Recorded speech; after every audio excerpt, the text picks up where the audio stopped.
পার্থিব তার বাবা মাকে নিয়ে এক ছোট্ট গ্রামে বাস করত। গ্রামের প্রত্যেক পরিবার খুব গরিব ছিল। তাদের বাড়ির প্রত্যেকের জায়গায় সবজি চাষ করে তারা যা আয় করত তা দিয়েই তাদের সকলের সংসার চলতো। তাদের উপরি কোনো কাজ ছিল না বললেই চলে।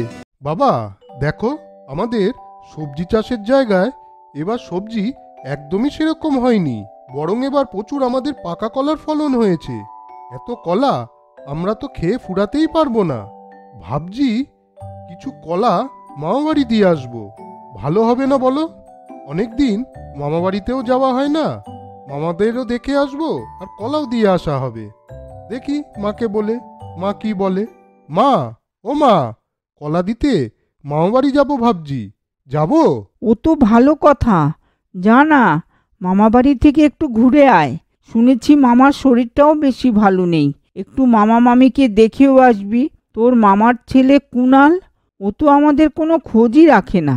ফোন করে কথা বলতে গেলে বলে, পিসি এখন ফোন রাখো, আমি এখন ব্যস্ত আছি, পরে কথা বলবো। ঠিকই বলেছ, কুনাল ছেলেটা না কেমন যেন স্বভাবের হয়েছে।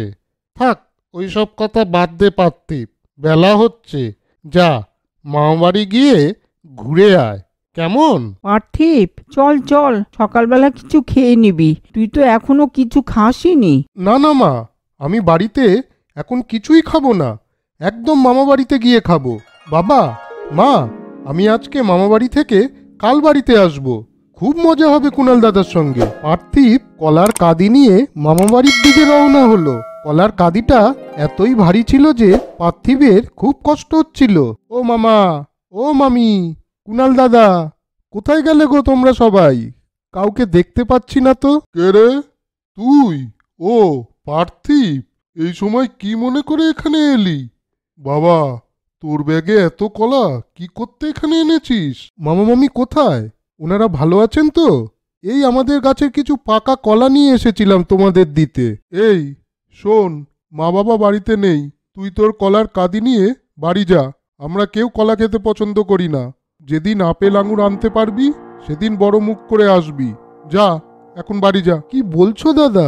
বাড়ির গাছের পাকা কলা ফেরত নিয়ে যাব? আর তুমি বললে না যে আপেল আঙুর আনতে, তা তো আমাদের এখানকার কোনো মাটিতেই হয় না, তা তো তুমি ভালো করেই জানো। কেন, পয়সা দিয়ে কিনে আনবি? ও, তাও তো তোদের ক্ষমতা নেই। যা তো, এবার বাড়ি যা। পার্থিব মনে অনেক কষ্ট নিয়ে বাড়ি ফিরল এবং মা বাবাকে এসে সব কথা বলল। থাক পার্থিব, কষ্ট পাস না। কিছু কিছু মানুষ অন্যকে কষ্ট দিয়ে আনন্দ পায়, বাদ দে। ওইদিকে মামা মামি বাড়িতে এসে কুণালের থেকেও সব কথা শুনতে পেল। পার্থিবের সঙ্গে কুণালের এই ব্যবহারে মামা মামি কুণালের উপর খুব রেগে গেল, তাকে খুব তখন বকাবকি করলো। এরপর মামা পার্থিবদের বাড়ি ফোন করে বলল, হ্যালো সন্ধ্যা, দেখ আমরা বাড়ি ছিলাম না, কুণালের থেকে শুনলাম পার্থিব এসেছিল। কুণাল ভুল করে একটু ওর সাথে খারাপ ব্যবহার করে ফেলেছে।